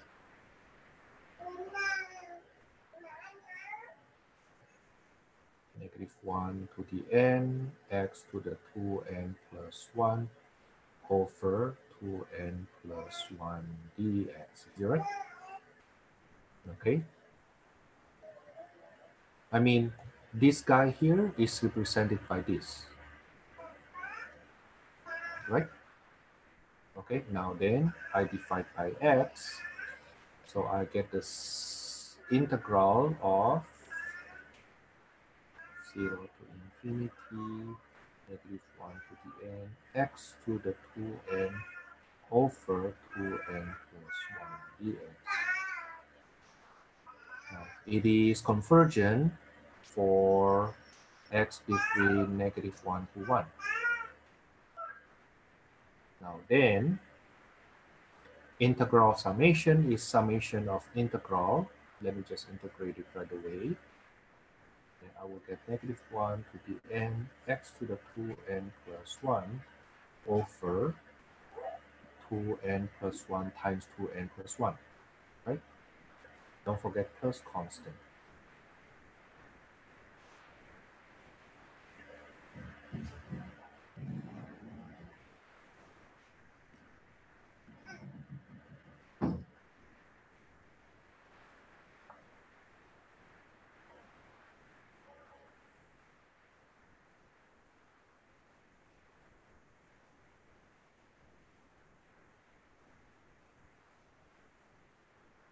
Now imagine if I need to integrate this. Of course, I have to say that x cannot be 0. But that has something to do with this. has something to do with this initial function. Okay, it's undefined at 0, but this function is actually continuous except at that point. If you try to graph that, I believe it looks like this. It's not continuous, but the limit exists at 0.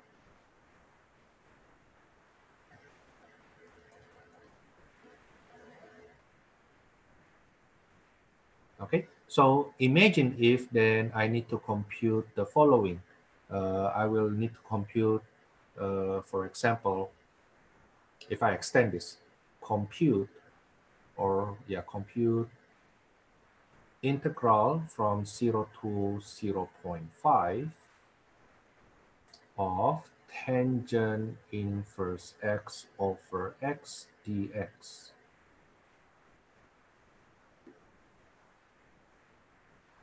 Accurate to 5 decimal place, for example. Okay, now then we know that this is equals to limit t goes to 0 from the right hand side, integral t to 0.5,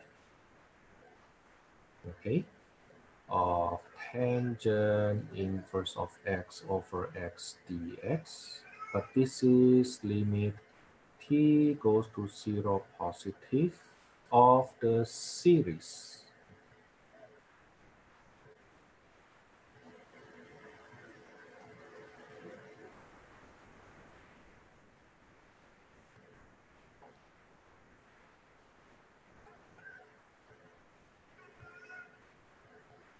From t to 0.5.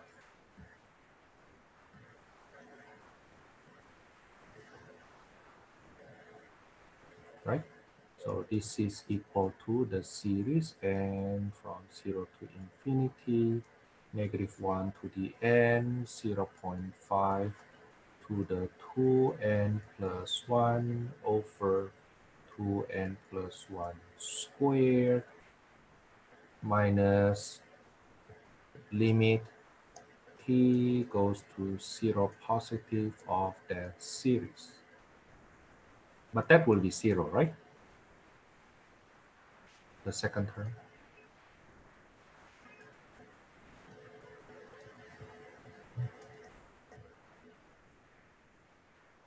Okay. And I will just need to play with the first term. The first term is 0.5 plus, when n equals to 1, that's minus. When n equals to 1, that's minus 1 over 9, 0.5 cubed, right? Plus, when n equals to 2, that's 1 over 25, 0.5 to the 5th, and on. Right? Now, I need that to be the error to be less than the 5th decimal place. But this is alternating series though. Right? So the error for sure is less than the nth term. Okay, I need to find out how many terms I need to add, right? Okay, so it's less than 0.5 to the 2n plus 1 over 2n plus 1 squared. Now set this to be less than 0.00001.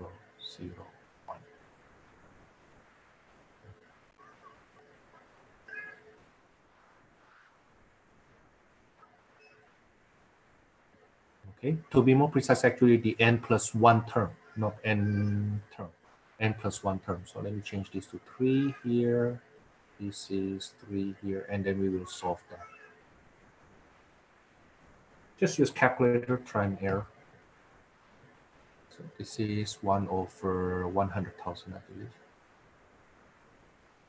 So this is 1/2 to the power of 2n plus 3 times 1 over 2n plus 3 squared. So what is the n such that this expression is more than 100,000?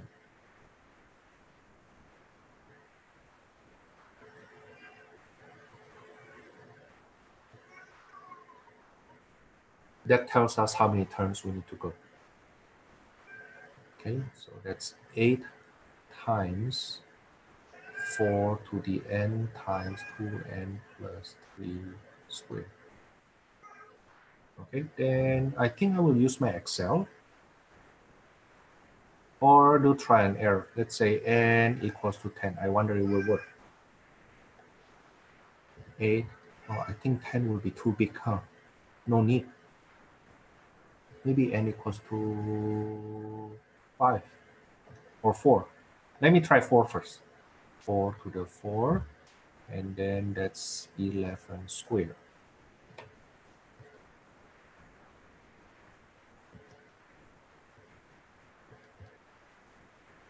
Oh, that's already more than.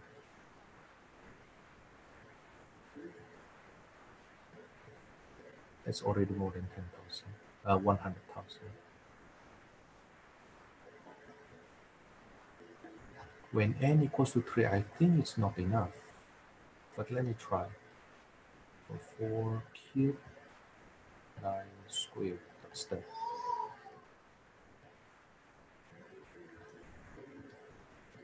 Yeah, not enough. That's only 41,000 something. So we need 4 terms to add 4 terms of that series. I already did 3 terms. Okay, let's do one more term. 0.5 minus 1 over 9, 0.5 cubed, okay, plus 1 over 25, 0.5 to the 5th, minus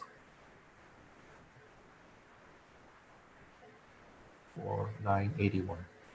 So 1 over 81, 0.5 to the 7th.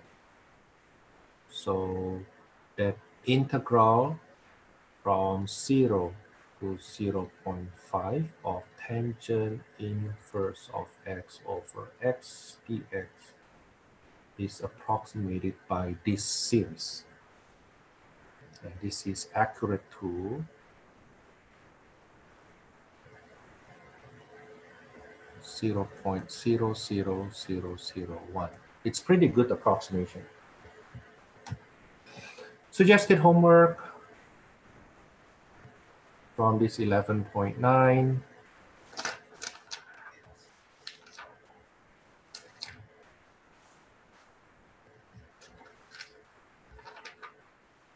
Number 3 to number 31.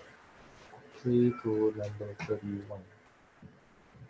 Is there anything else I would like you to work on?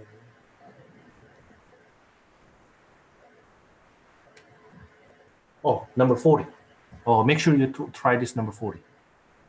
Okay, so number 40 basically do the following. Number 40 actually starts with the power series. Start from power series. Can you find the function it represents?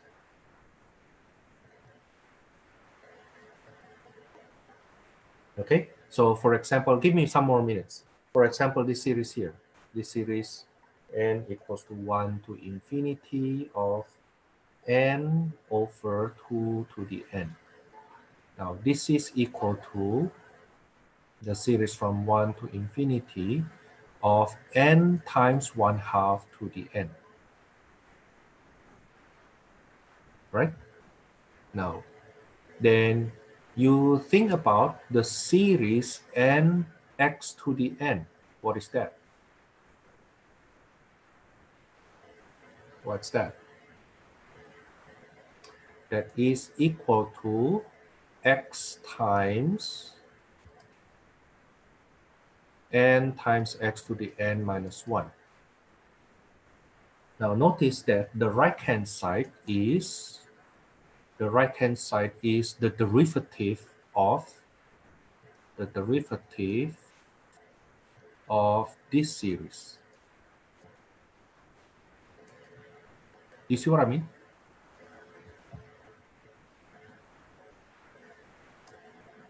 Okay, so that is the derivative of 1 over 1 minus x. Right? So this is x over 1 minus x being squared.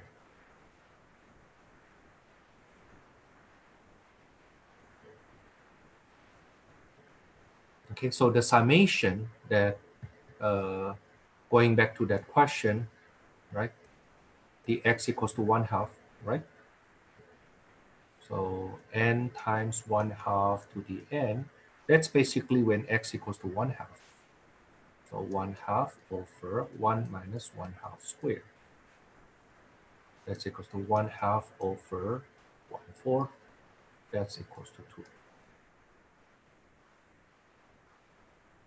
So if you keep on adding when n equals to 1, when n equals to 2, when n equals to 3, n equals to 4,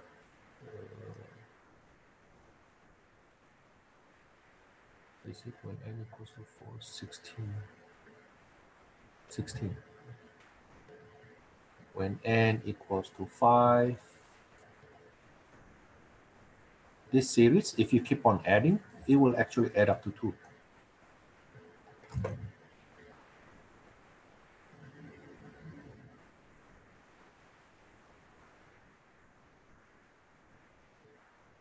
Okay. Anyway, that's for today. See you then on Monday. Thank you. Good night. Welcome.